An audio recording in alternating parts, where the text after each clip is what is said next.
Chers amis, très heureux de vous retrouver dans notre émission Réflexion avec un soleil radieux.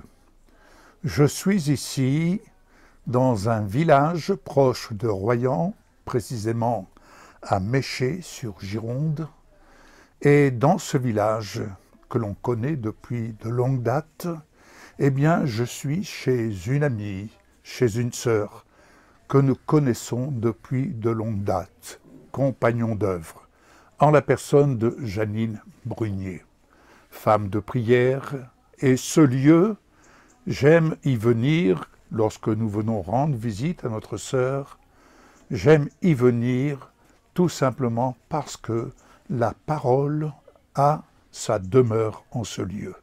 Sa parole a été prêchée, des serviteurs, des servantes de Dieu sont venus, ont été reçus dans cette maison. Et aujourd'hui, aujourd'hui, notre frère Yves Brunier a regagné sa patrie céleste et nous venons comme la parole nous l'enseigne, car il est écrit que Dieu est le Dieu des veuves. Il est aussi le Dieu des veufs et il est le Dieu des orphelins. Alors, à cette occasion, je me suis dit, avec Michel, nous allons faire cette visite chez notre ami et je vais en profiter pour y enregistrer une émission et vous la partager. Cette émission, Réflexion, s'intitule « Dans la présence de la parole ». Parce que, voyez-vous, il est important que la parole nous habite, qu'elle demeure en nous. Dans l'évangile de Jean, au chapitre 14, verset 23, et c'est notre Seigneur Jésus-Christ qui nous parle. Que nous dit-il? Il nous dit ceci. 14, 23. Voilà. Si quelqu'un m'aime, il gardera ma parole, et mon Père l'aimera.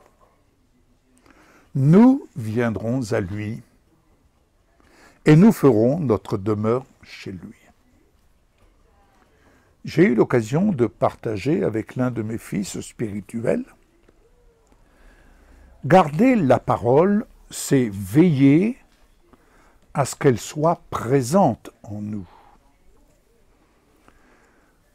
Parce que nous sommes une habitation de Dieu en esprit.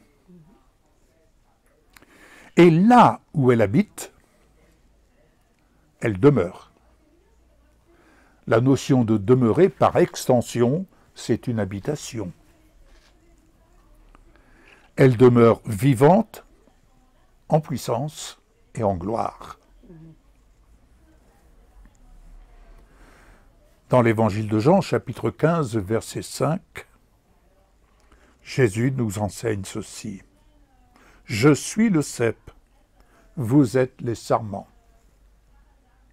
Celui qui demeure en moi et en qui je demeure porte beaucoup de fruits, car sans moi vous ne pouvez rien faire. » Celui qui demeure, celui qui habite en moi et en qui je demeure, en qui j'habite, porte beaucoup de fruits.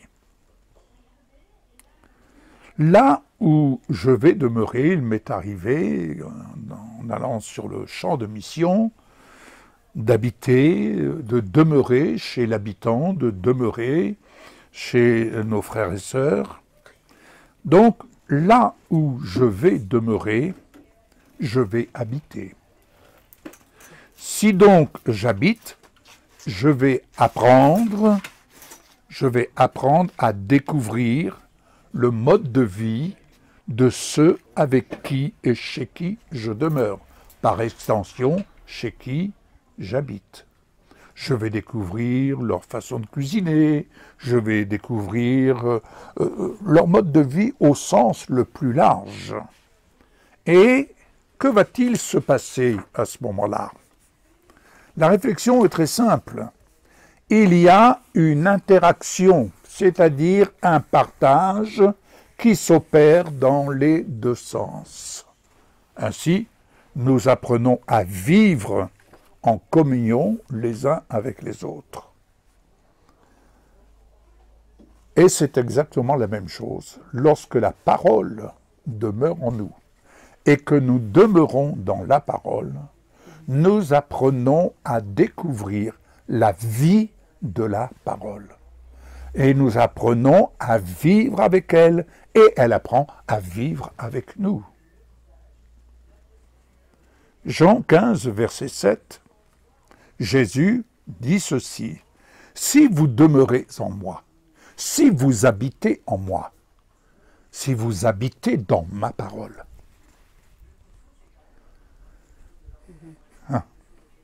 Si vous habitez dans ma parole, et que mes paroles demeurent en vous, et que mes paroles vous habitent.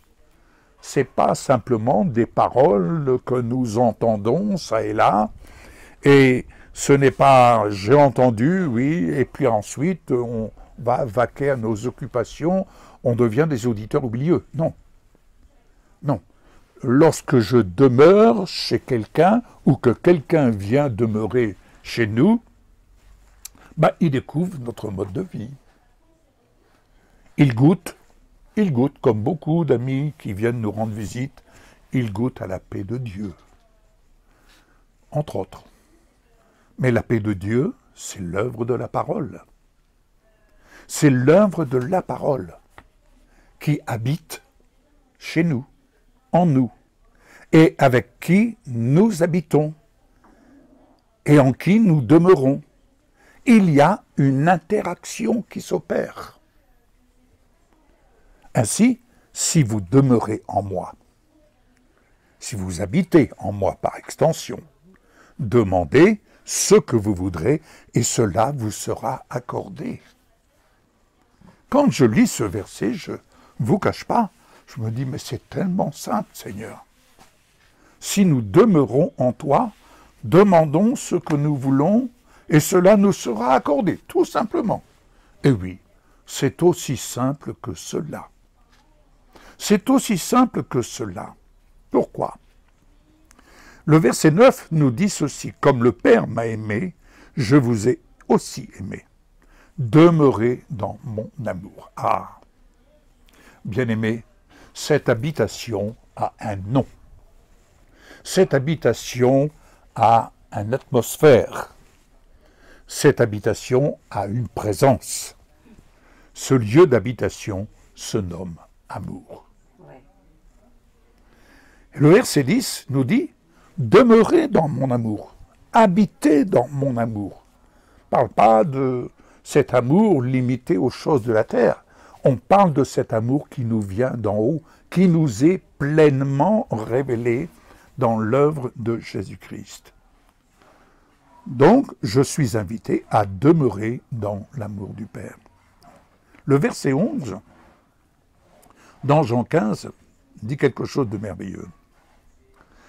Il dit, et c'est Jésus qui parle, « Je vous ai dit ces choses afin que ma joie soit en vous, et alors que votre joie soit parfaite. » Vous en conviendrez, bien-aimés, cette joie parfaite, je suis en droit de me poser une question. Est-ce qu'il y a des croyants, des chrétiens qui la connaissent? C'est une question que je me pose. Parce que le fait de demeurer, d'habiter dans la parole, d'habiter dans l'amour, ne croyez-vous pas que nous sommes comblés au-delà de toutes nos espérances? Je le témoigne, Michel pourrait appuyer ce témoignage, nous avons des amis qui viennent, ils sont heureux de venir, et ils nous disent, mais qu'est-ce qu'on est bien chez vous? S'ils sont bien chez nous, c'est parce qu'il y a une présence vivante qui est celle de Jésus-Christ, qui est celle de Dieu, qui est celle de l'amour de Dieu. Donc, quand on demeure dans cet amour, eh bien, la joie qui nous est donnée, elle se perfectionne. Et cette joie nous habite, et nous pouvons dire à juste raison, la joie du Seigneur est ma force. Parce que la joie du Seigneur nous conduit à vaincre. Vivre dans cette dimension d'amour dans la présence de la parole, et la présence de la parole en nous ne peut que nous inspirer mutuellement, ne peut que nous inspirer dans l'interaction pour le service, et j'insiste ici, cette notion, pour le service du ministère du corps de Christ. Oui, parlons du ministère du corps de Christ. Je ne parle pas de mon ministère, non. Je parle du service que le Seigneur me donne, vous donne, d'effectuer dans le ministère du corps de Christ. Son objectif est donc de nous faire connaître qui est Christ en nous. Bien-aimés, est-ce que la parole demeure dans toute sa plénitude en vous? Est-ce que vous demeurez dans la plénitude de la parole de Dieu? Est-ce que vous êtes amoureux de la parole de Dieu? Est-ce que vous êtes amoureux de la parole de Dieu? Ce sont des questions que vous pouvez vous poser, et loin de moi la pensée de vous perturber, hein. Mais je peux vous assurer, il y a une chose certaine, quand vous vivez dans cette présence de la parole, quand vous habitez cette présence de la parole, eh bien, je vais vous dire quelque chose que j'ai peut-être eu l'occasion de dire, mais je le répète encore. Dans cette interaction, Dieu, notre Père, qui est amour, vient prendre son plaisir. Il vient prendre son plaisir qu'il partage à celui qui vit dans cette dimension. Il partage son plaisir. Ce n'est pas un plaisir personnel, égoïste, non. C'est le plaisir de Dieu qui vient nous habiter. Dieu prend son plaisir, et je dirais même comme un père avec ses enfants, il dit « Bravo mon fils, bravo ma fille, allez, on y va, on y va. » Alléluia. Dieu prend plaisir à ce que nous venions visiter une sœur, une servante de Dieu qui est veuve.